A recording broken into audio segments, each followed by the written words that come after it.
Greetings viewers, Eric the Car Guy here, also known as ETCG1 on this here channel. I get a lot of questions that aren't just automotive related. I actually have sometimes shop owners and sometimes technicians come to me and have questions for me about different things. And a topic that's come up on a few occasions is motivating your workforce.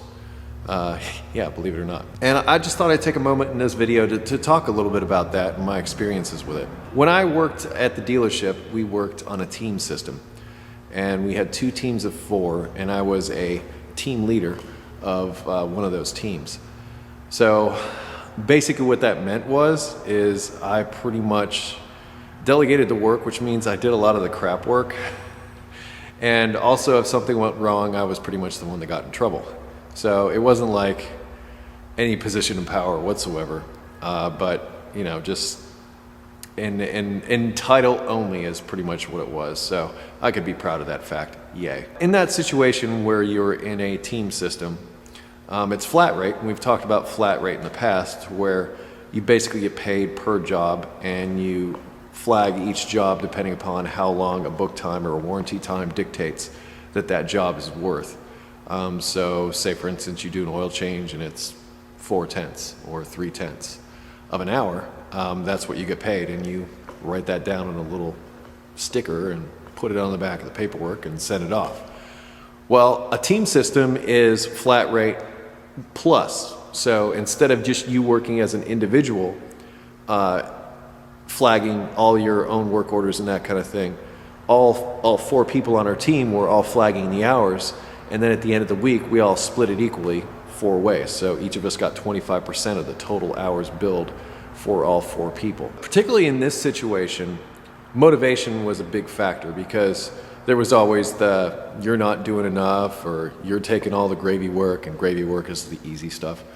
And you know, there's this finger pointing that can go on as a result of that, and people can feel like they're not getting the work out of the guy next to them that they should be.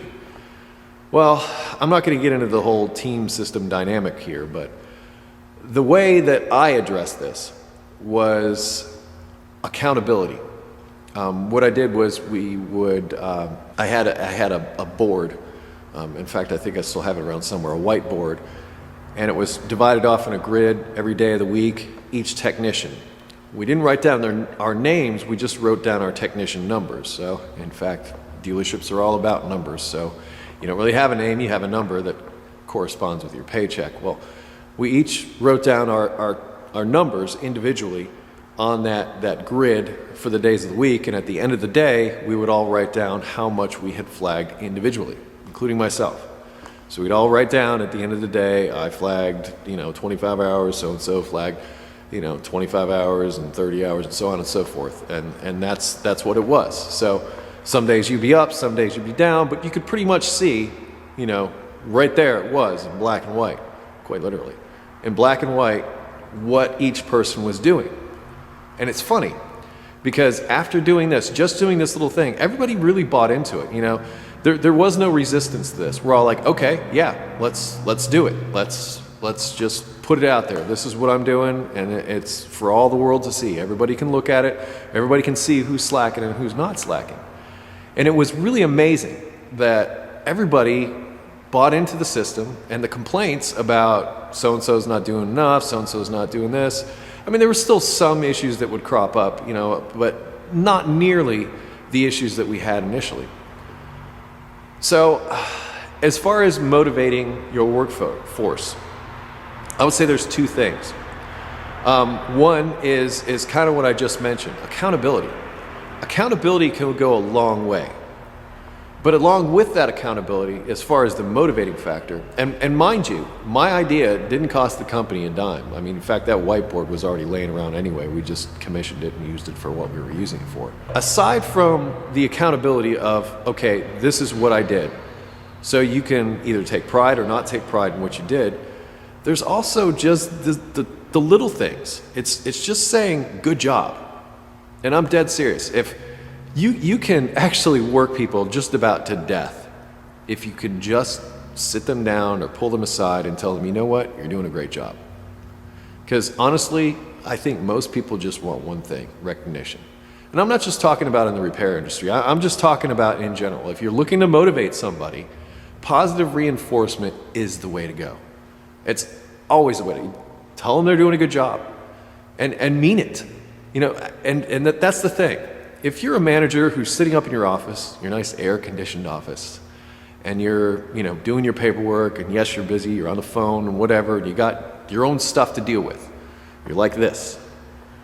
Well, there's guys out in the shop that are busting their humps for you. Well, actually for them and their families. They're not so much doing it for you. And part of the reason they're not doing it for you is because you're not connected to them. You're sitting up in your office and you don't come down and you don't do anything until there's a problem. Then when there's a problem, you come out, you keep everybody after work, you buy them a bunch of pizza or whatever, and you yell at them for an hour, and then send them home, and then everything's back to status quo the next day. Now I'm speaking more about my own personal experiences here, but it's not the first time I've seen something like this. It's more of, you need to get this done, you need to do this, you know, and that end of the accountability. In other words, what's the word I'm looking for? It's confrontational from the get-go. It's a you do the job or else. Because I can have somebody in here tomorrow to replace you. And and that's easy for me. You go at your employees with that attitude, good luck getting them to work for you. Yes, they'll work for you, but they're not working for you. They're working for themselves. And I can't blame them for that. So, my advice to those people who have asked me how to motivate your employees or how to motivate your coworkers is through positive reinforcement. It's accentuate the positive. Let them know when they're doing well. And when they're not doing well, don't sit there and just yell at them. That accomplishes nothing. Find out what the problem is. Maybe there's an issue at home. Maybe there's a drug problem. Maybe there's some other issue in their lives that is affecting them and causing them not to give you what you're hoping to get from them. So don't come at it in a confrontational way. Come at it with understanding and look at what they're doing. Don't just assume. Look at what they're doing. Hold them accountable for it. And then if they're not performing up to par, find out why. And if it can't be fixed, then maybe it's time to part ways or whatever. But 9 times out of 10, it can be fixed. It can be fixed if you just sit down and you talk to them. And you just let them know, okay, I'm aware of your situation, but I need you to do this. And this is why I need you to do this. And when you do well, I'm going to let you know about it. Of course, raises are great. Money is a wonderful motivator, but I can tell you this right now. The more you make, the more you spend. So you can make all the money you want, and you can think, when I reach this certain income level, that's going to be it. Well, I got news for you. That bar is ever moving. So it's not so much the money. Of course the money is good. Give people a living wage. You know, don't put them in a position to where they have to go out and get another job just so that they can work for you. Because that happens, and that's wrong.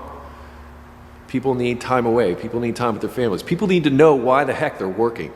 You know, they have to have something in between there. Some of us impose things on ourselves, but that's another video. But the core here is connect with your employees. Make them accountable. Let them know when they're doing well. And if they're not doing well, find out why. Deal with the problem, and then see what you can do. That's my take on the whole thing. So, never taken a management class, not going to claim to be a management expert, but I've known a lot of people, I've dealt with a lot of people, and I've worked for a lot of places that were dysfunctional. And if I had my choice and I could go back and I would do things, that's how I would approach it. And everything that I've done on my own since I was an employee has worked out. You know, it's worked. I have good relationships with the people that work for me and the people that I work with. And I believe it's because of a mutual respect. Mutual respect. That goes a long way. And just, you know what? Great job. You'd be amazed at how far that goes. I really like what you're doing. Thanks for the effort. That's all it takes. Seriously, that's all it takes. That has a profound effect on a person's psyche. I'm Eric the Car Guy, also known as ETCG1 on this here channel. If you have automotive questions, head to ericthecarguy.com and type a couple of keywords into our search function. If you don't get an answer there, then I suggest you sign up for our forum, completely free, and we will do our best to help you with those issues. Direct email, probably not going to work out for you too much. Google+, Facebook, and Twitter if you want to connect and say hey.